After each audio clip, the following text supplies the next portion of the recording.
Welcome back. You're watching our special broadcast on the Trump inauguration. That's right. Now let's move on and get you some other interesting stories, as presidential hopeful Donald Trump had his share of controversy, but perhaps never before in U.S. history has a candidate faced such sensational charges of sexual misconduct and still managed to get himself elected to the highest office. Take a look. I moved on her, actually. You know, she was down in Palm Beach. I moved on her, and I failed. I'll admit it. Whoa. I did try and her. She was married. I better use some Tic Tacs just in case I start kissing her. This is the US president speaking. Donald Trump managed to escape unscathed from many allegations of sexual misconduct that dogged his campaign. For President of the United States. Even potentially ruinous ones, like when he was accused of sexually assaulting women over the years. I stood up, and he came to me and started kissing me open-mouthed as he was pulling me towards him. Then his hand touched the right inside of my breast. Mr. Trump greeted me with a hug and a kiss on my lips. I was shocked because that was the first time that any man had ever greeted me in that manner. Trump's candidacy eventually survived these allegations. Then in the new year, more shocking charges against the then president-elect appeared in the press. A leaked intelligence report alleged that Russian agencies had leverage on the US president, including a film of his perverted acts with prostitutes in a Moscow hotel room. Trump's response to his accusers has been a mix of brazenness and counter-allegations. Every woman lied when they came forward to hurt my campaign. Total fabrication. The events never happened. Never. The schoolyard defense of shouting the loudest worked for Trump during his campaign. Will he change his strategy as president remains to be seen. Sometimes, in the heat of debate and speaking on a multitude of issues, you don't choose the right words, or you say the wrong thing. With Pratyush Dubey in New Delhi, Bureau Report, WION. All right. In fact, we'll continue to talk about Donald Trump and the scandals that he's been involved in. Despite all of that, he will be taking oath as the 45th President of the United States. Joining me this evening is Dr. Harinder Sekhon. She's with me here in the studio, Senior Fellow, Vivekananda International Foundation. Joining me right now from Tokyo is Ken Moritsugu. He's the Tokyo Bureau Chief for the Associate Press there. And Atul Aneja, China correspondent for The Hindu, is also with us over the phone line, along with Mandy Clark, who's with us live from London. In fact, let me come to you before we start talking about specific issues here. Ken Moritsugu, thanks so much for joining us here. What are your thoughts on Donald Trump, the man, despite being involved in several sex scandals, he's going to take over as the 45th president today? Well, I certainly think it's very interesting, and it's interesting that in the U.S. So many women voters still turned out and voted for Donald Trump in spite of that. And I'm not sure why exactly that is, but it says a lot about the state of politics in America today. Right.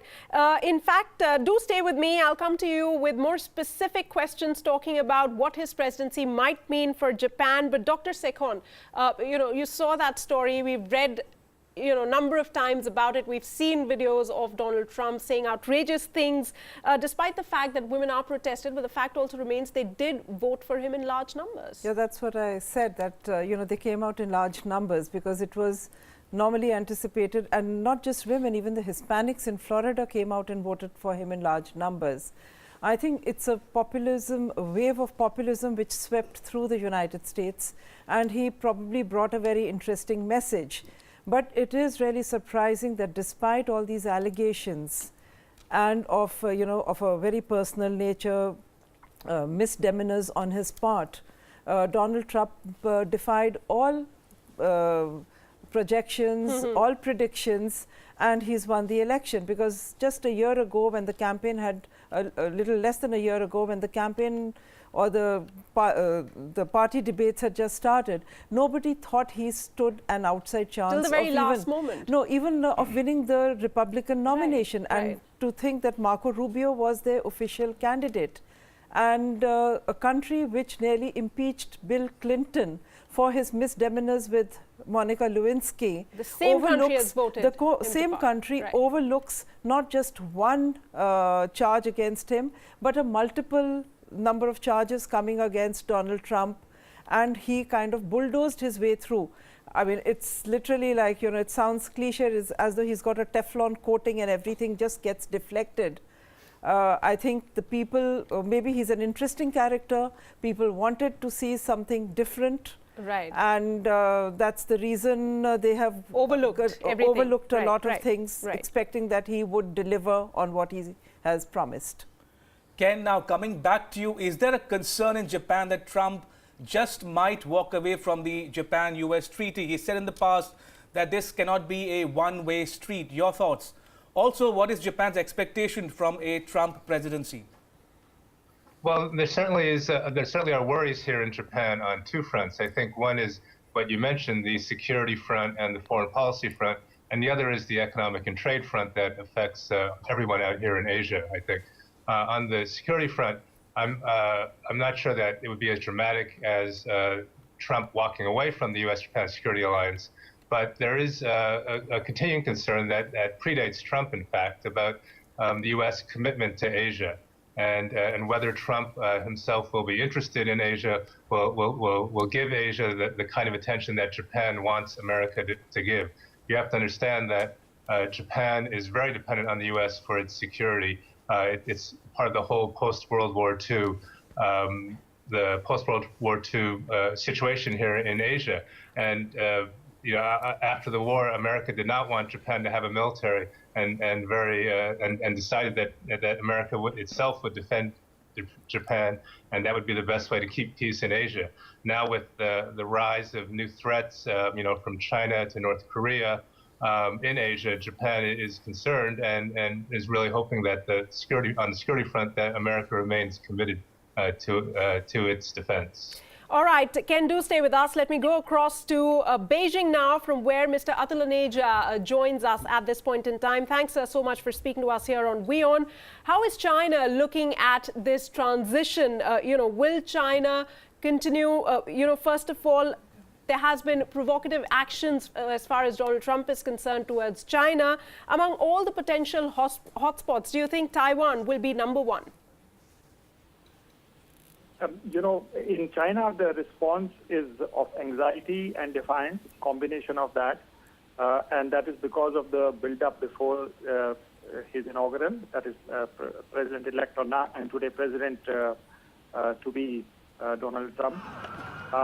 Where the anxiety is there because, while Mr. Trump has been coming out as being transactional, that he's a deal maker in anything, what the Chinese are really worried and defiant about is that, you can't make a deal on certain fundamentals. And that, as you said, number one is Taiwan, that you cannot, in a way, flout the one China policy principle, which has been there with the United States since 1979. Anything which will touch on their pressure points, let's say in the future, if there is a transactional kind, that if Tibet is to become, let's say, a bargaining chip from the Trump presidency point of view, that will be a no-go area again from the Chinese side. South China Sea, Trump himself has said that the Chinese are building a fortress in the South China Sea. Now, as I sense it, if you leave Tibet and Xinjiang and Taiwan, South China Sea is something where you might, come to some kind of an understanding, because if there is any area which can be transactional in a geopolitical sense, it can be South China Sea compared to the other issues.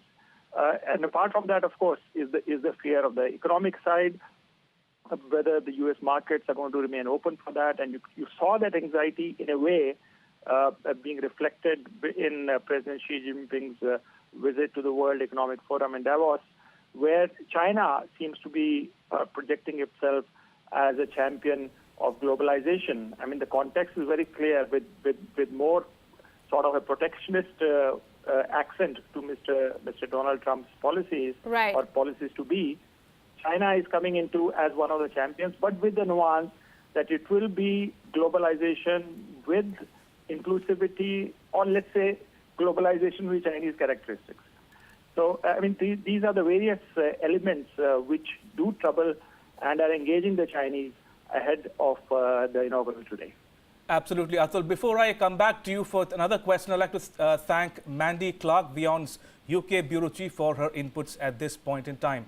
Now, Atul, we've seen and heard President-elect Trump making an opening, as it were, to Russia and to Vladimir Putin. There is a school of thought which says the US might want to co-opt Russia going forward. Now, specifically talking about China, where you are, how is China viewing the Trump-Putin relationship in the days to come? Are there any anxieties on that count at all in Beijing? Well, there is in some think tanks, Ramesh. I think there are these anxieties, but dominantly that's not there, because the interdependence between Russia and China is very extreme now, and even with a new equation developing between the Americans and the Russians, I don't see the Chinese particularly worried. So that's not really an issue of worry. And they have there's a personal element as well into it. They do not think Vladimir Putin has that mentality, despite all the geopolitical interests that may be involved, to sort of back off from China and embrace the U.S. Against the interests of China. So that is not really the anxiety. There is another school of thought which is coming, which is not really the dominant one, but you do see in universities now that, look, can we think of a triple alliance of Russia, America, and China? And these are the three main, and that would be a real game changer. Can we have, let's say, an undersea tunnel from Alaska, which links to Siberia, so we have the Belt and the Road extending to the United States? I mean, these thoughts as well churning in certain sectors of China. But on the whole, coming to your direct question on Russia, there is maybe a slight anxiety, but not a real worry. All right, Mr. Aneja, do stay with us. Let's just tell our viewers, these are live visuals coming to you from Washington, D.C., where you're seeing a wave of protest there on the streets. Police, in fact, using water cannons to disperse the crowds as well.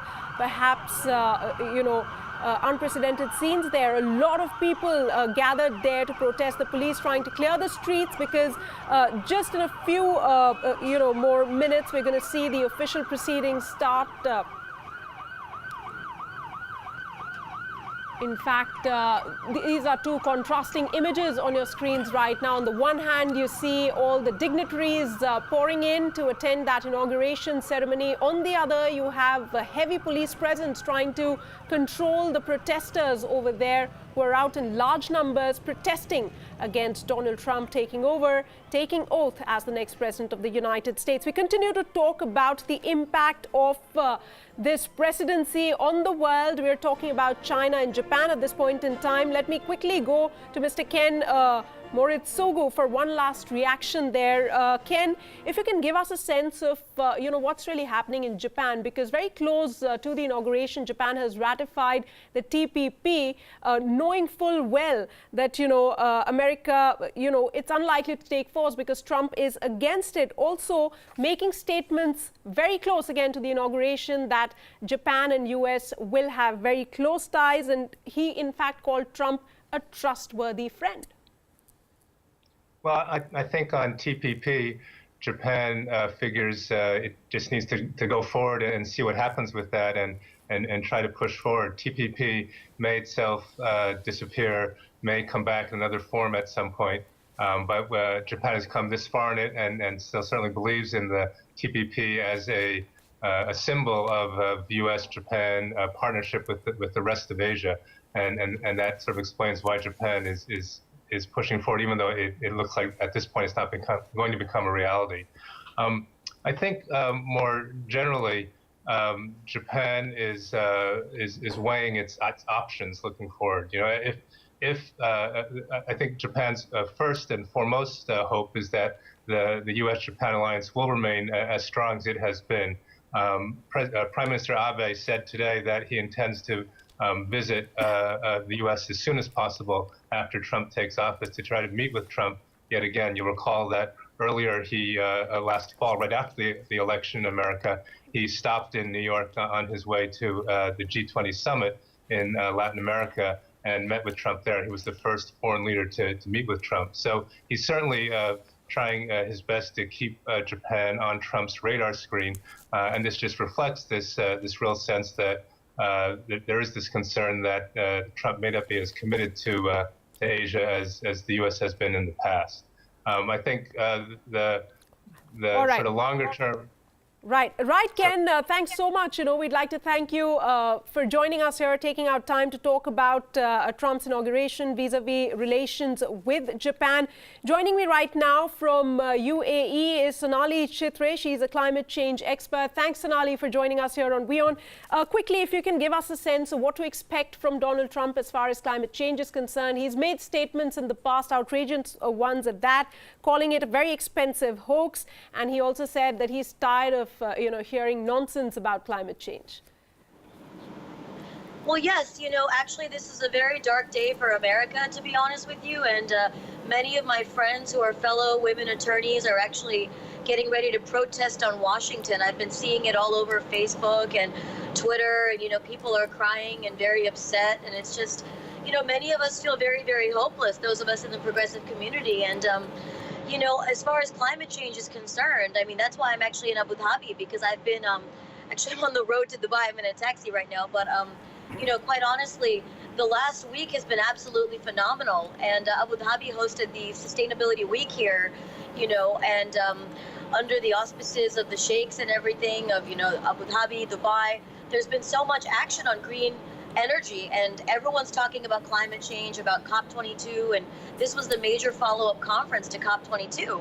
And the U.S. was, definitely the elephant in the room, that the international community is very, very upset that the United States has threatened under Trump. Trump has basically threatened to pull out of the Paris Agreement, which is the key agreement right now that we have to combat the climate change crisis and keep our world to under 2 degrees of warming. So, it's a shame, actually, because we've lost a lot of respect in the international legal and climate change community. This inauguration day, as far as the issue of climate change is concerned. Thanks so much, Sonali, for joining us and taking our time for the moment.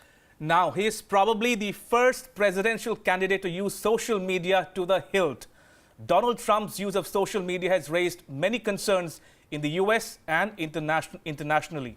That's right, Ramesh. From the media to celebrities, even foreign governments, Trump's ire has spared no one. WION's Manoj Kevalramani gets us this report on the controversies that the new US president has courted online. Over the years, we've seen leaders around the world, from Obama to Modi, engage in social media diplomacy. Their posts online are always carefully structured and vetted. But Donald J. Trump doesn't play by those rules. With Trump, what you get offline is precisely what you get online. Brash, temperamental, and often confrontational. Even after his electoral victory, the 45th President of the United States of America has continued to be somewhat of a loose cannon on Twitter. More often than not, it is the media that has borne the brunt of his ire. Go ahead. No, not you. Not you. Your organization's terrible. Let's go. Go ahead.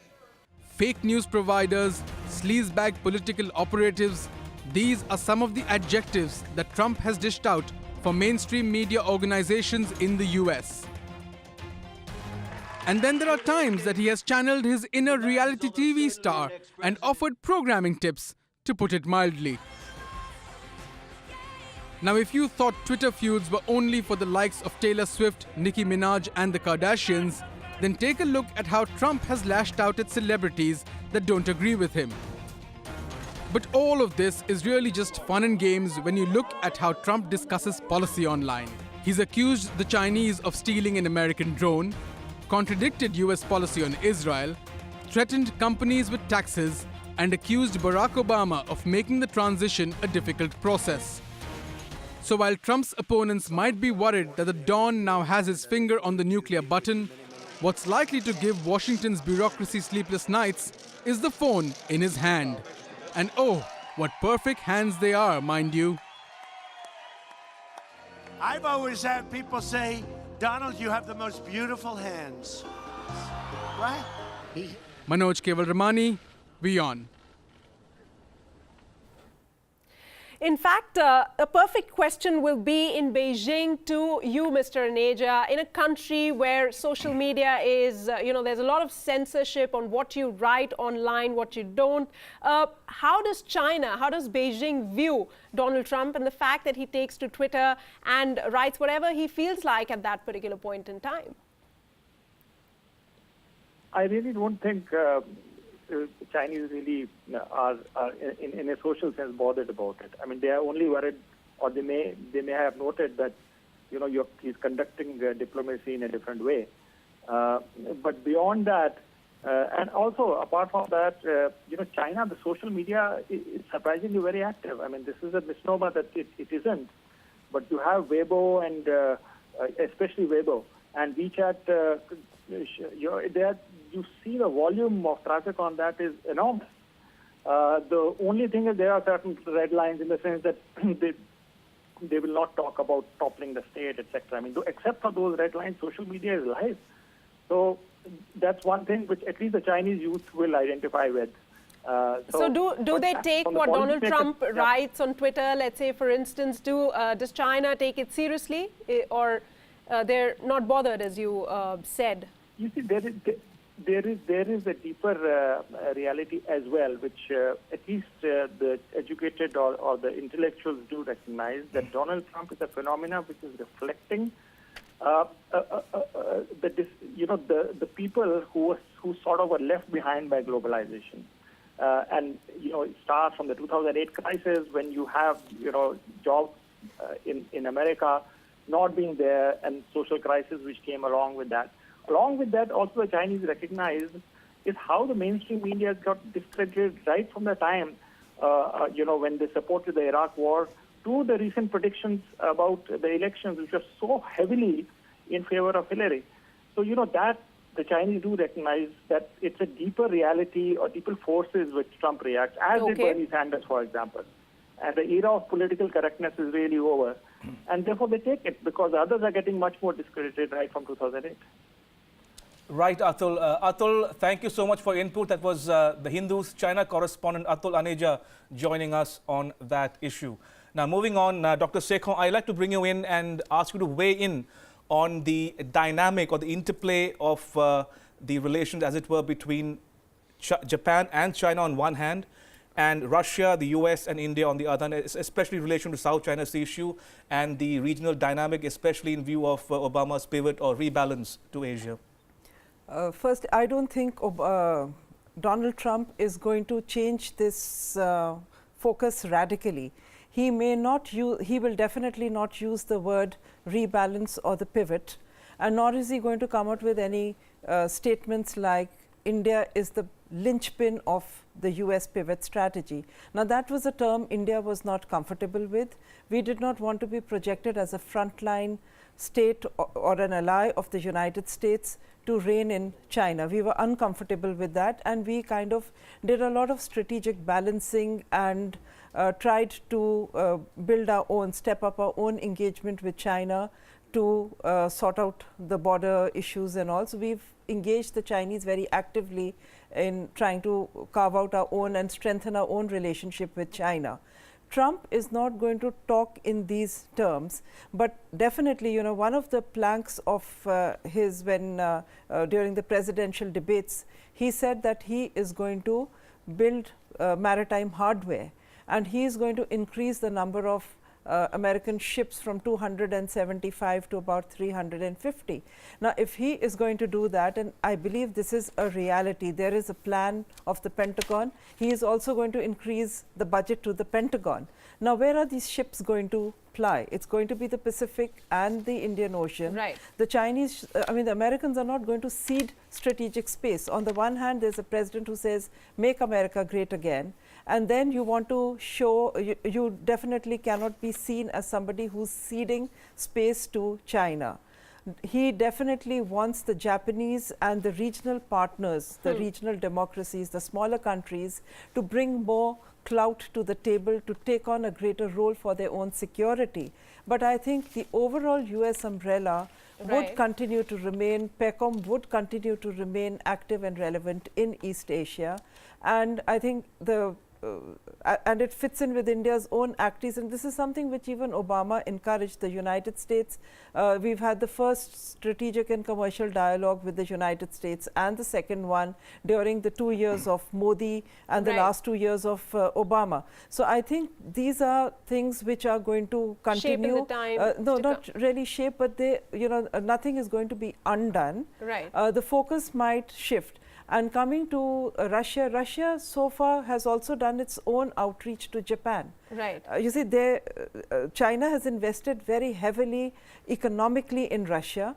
Russia has bought into this whole one belt, one road, because it feels that if the Chinese will make investments which would make it easier for Russia to kind of reach out towards Europe and Central Asia. So but otherwise there is a slight amount or maybe even great amount of distrust between the Russians. So Putin is going to do his own leveraging between China and the United States. So I think it's going to be a very interesting gameplay which is going to emerge in East Asia, because here again, as I've just mentioned, that Putin has made so many visits to, he and Abe have met so many times. He's looking for Japanese investment in Russia as well.